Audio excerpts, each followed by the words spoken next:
Our next honoree, very deserving, and a guy I really like. I think he's a very underrated, has always been an underrated hand. Dave Sierra has contributed so much to the business over the years. I never saw David have a bad match, whether he won or he lost. He gave effort. He represented the business. He was professional, and he was highly skilled. If he was 20 years old today, he'd be making a lot of money because he's very fundamentally sound and he understands crowd psychology. So I'd like to bring up Ricky Santana, Dave Sierra for our next award presentation, please.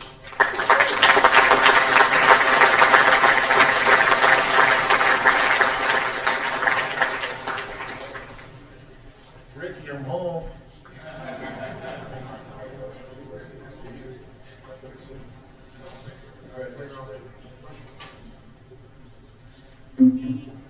All right, before we even get started, I just want you to know, brother, I'm going to take every bit of my allotted time to get your story over, since you never really put me over in any squared circle we ever got in. So don't get mad at me. So let's see where I start here.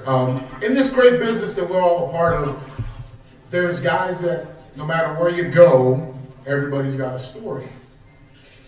Hence, my brother, Haku/Ming, everybody's got a story. Iron Shiki baby, everybody's got a story. Fidel Sierra, everybody's got a story. But since the business has gone PG, I'm going to change the name of the guilty to protect the innocent. So Len Denton, aka Grappler, your story is safe with me and the Cuban. Don't worry about that. So let me begin that I met this fine person standing next to me 31 years ago. 31 years. Damn, that's longer than both my marriages. Anyway, it was 31 years ago. I met him at 106 North Albany. And for all you young folks that don't know where that's at, that is the address of Florida Championship Wrestling, where many of the people who laid the groundwork for this business walked through those doors. So let's give it up for Florida Championship Wrestling.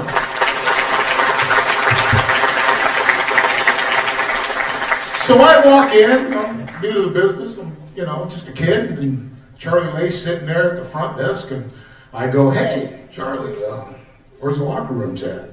He kind of chuckles through that door. So I walked through the door, and damn, it was small. I said, "Wow, I gotta go outside to change my mind. I can't even change in here." So I quickly get dressed, and I go over, there's a TV sheet on the wall, look for my name, look across, and it says, C Assassin. C Assassin, C Assassin. I know Jody Hamilton, the Assassin, but I ain't never heard of C Assassin. Nevertheless, I go out to the ring. Bruce Thorpe introduces me from Miami, and across the way, from Havana, Cuba, the Cuban Assassin. And I said to myself, Cuban? Hell, he don't look Cuban to me. He looks Mexican. But back then, hey, guys lived their gimmick, so who am I to judge, right? So we tie up, collar and elbow, and he goes, "Arm drag, kid." Once again, going back that I'm thinking he's Mexican, I do my best Mil Mascaras. Right? And all I hear is, "Damn, what the hell was that?" Followed by a receipt. Oh. So we have the match and due diligence, and I'm getting ready to take that trip to Miami Beach, 256 miles. I pick up my travel pack, and I head to Miami. I get there, and there's Fonzie. A referee comes over, gives me the finish, and he says, "You're working with Cuban." I said, "Great." He goes to walk away, but he stops, and he turns around, he looks at me, and he says, "Hey, do you know who Jack Briscoe is?" And I looked at him, and I said, "Hell yeah, who in the hell doesn't know who Jack Briscoe is? Why's that?" "Just want to know." Walked away, I get in the ring, tie up again, and I hear that voice again. "Hey, Fonzie asked you that question?" I said, "Yeah." He says, you know who Jack Briscoe is? I said, what kind of question is that? Of course I do. He says, then give me one of those Jack Briscoe arm drags. So I went. Prettiest bump, and probably the last bump he ever took. But then he said, hey, now we can work, kid. And from that day forward, this man right standing here, we've been up and down the road together. We've had good times, we've had bad times, we've had sad times. We cried, we laughed, but it does me a great pleasure to stand before his peers and say, to my friend, my brother, and my tag team partner of many years, it's a great honor to say, here is a recipient of the C.A.C. Men's Wrestling Award 2017, my brother, Fidel Sierra.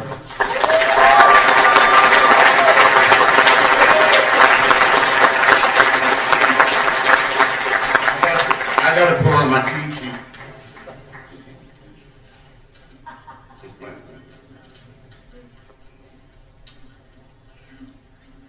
First of all, 38 years in this wrestling business, and I still love it like it was yesterday I just started.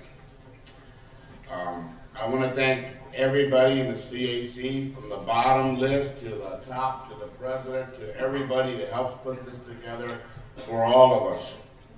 Because without them, there wouldn't be no C.A.C., and without the wrestling fans, there wouldn't be, and without all the wrestlers that come back and forth every year, there wouldn't be no C.A.C.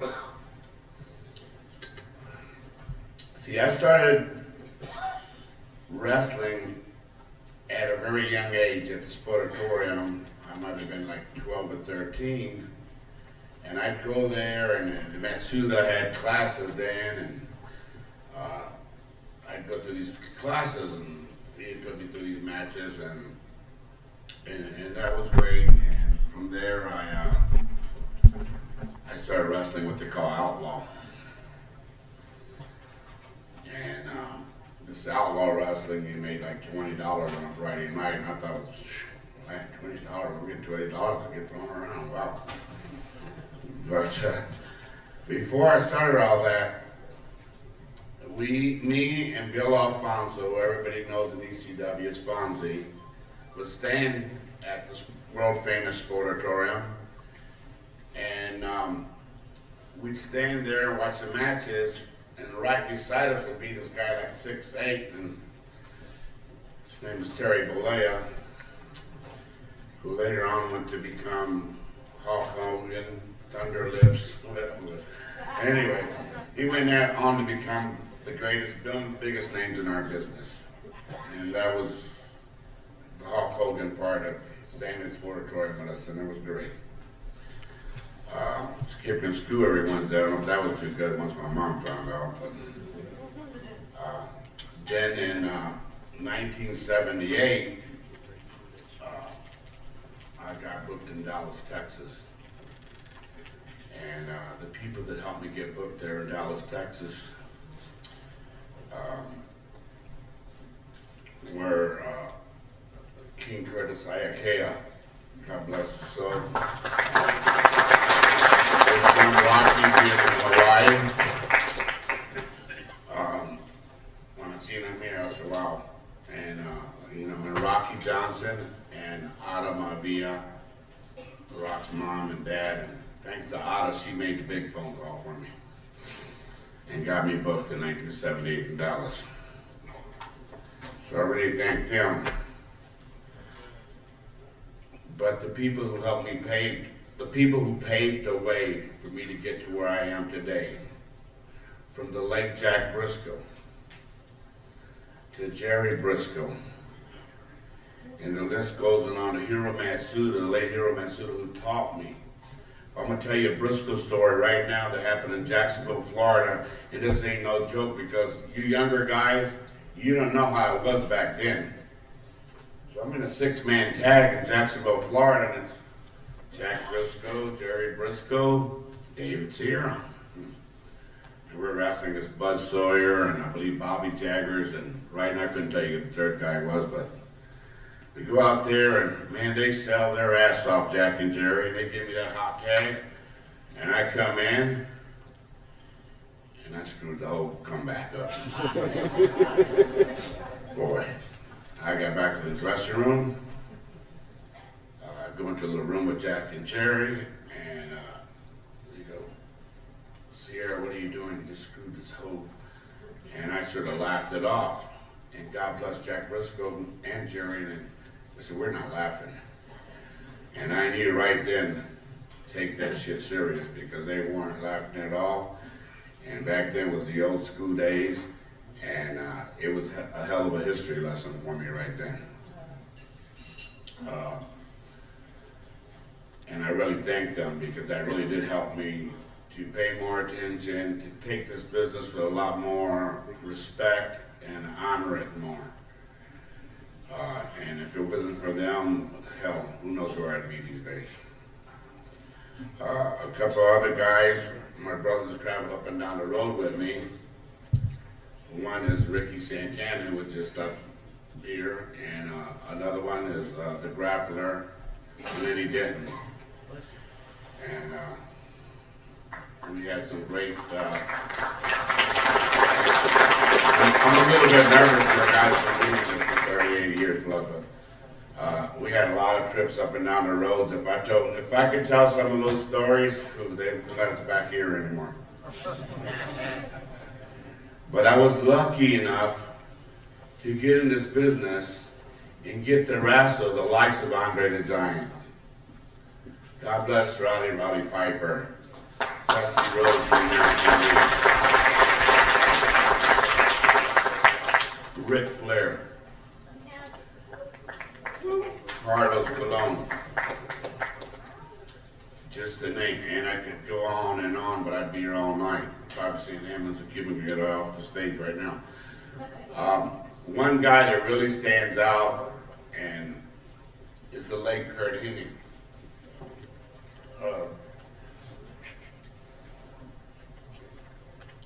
He was like a brother from another mother. He was really a good guy to me. And his first sellout was at the Portland Sports Arena against me in a coal miners club match. And I remember Don Owen saying, you'll be lucky if the house is halfway full, and we ended up turning away 1,200 people. I'm sorry. And we turned 1,200 people away, and Don Owens, he's like, Jesus Christ, what the hell? And I said, Don, why are you mad we're sold out? He said, yeah, but those 1,200 people might not come back next week because they didn't get a ticket tonight. I thought he'd be happy we sold out.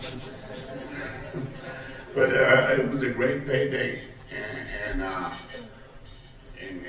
great working for Don Owens, a good man.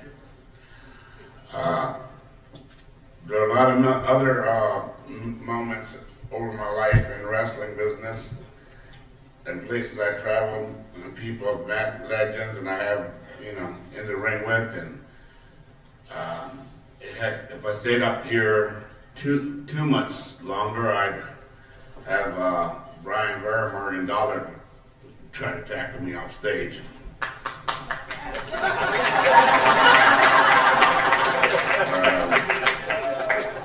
There's one more person that I gotta really thank, or else I'm gonna have a hell of a lot of heat. And that's my lovely wife, Fantasy.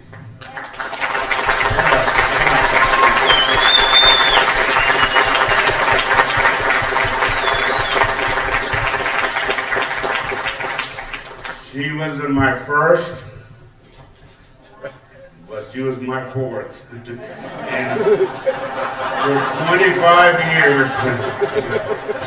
for 25 years, she's been my wife, my sidekick,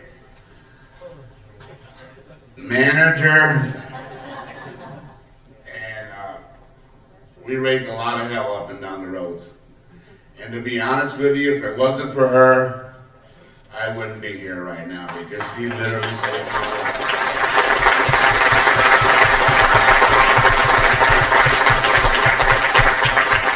God knows I had a lot of demons running through my body back then. And earlier I heard Cahagas and Dante Word, and those were great people. But I also got to, for my mother-in-law Marie, that's out there, and my brother Roberto, who's sitting out there, who made this trip here. He's truly my brother and a great friend. And my biggest fan of them all, my father-in-law, Paul Kostomowski, who we lost this year. And he was the biggest wrestling fan, but he was like one of the boys driving up and down the road. And Pops, I really miss you up there. And I miss all my brothers and sisters that are up there in heaven right now watching all of us.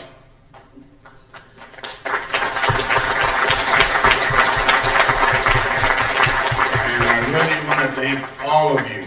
And I mean fans, wrestlers, the guys that paid the road bid for me, the guys that are doing it right now, the guys for doing what you're doing in this business and keeping it going. And thank you to C.A.C. for this great honor, the Men's Wrestling Award. I really thank you all.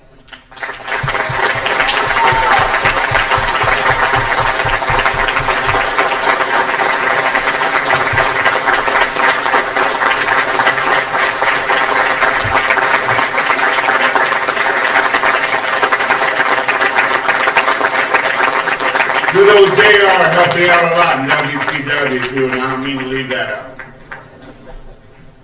You bet. Thank you. Good time to be a wrestling fan, right?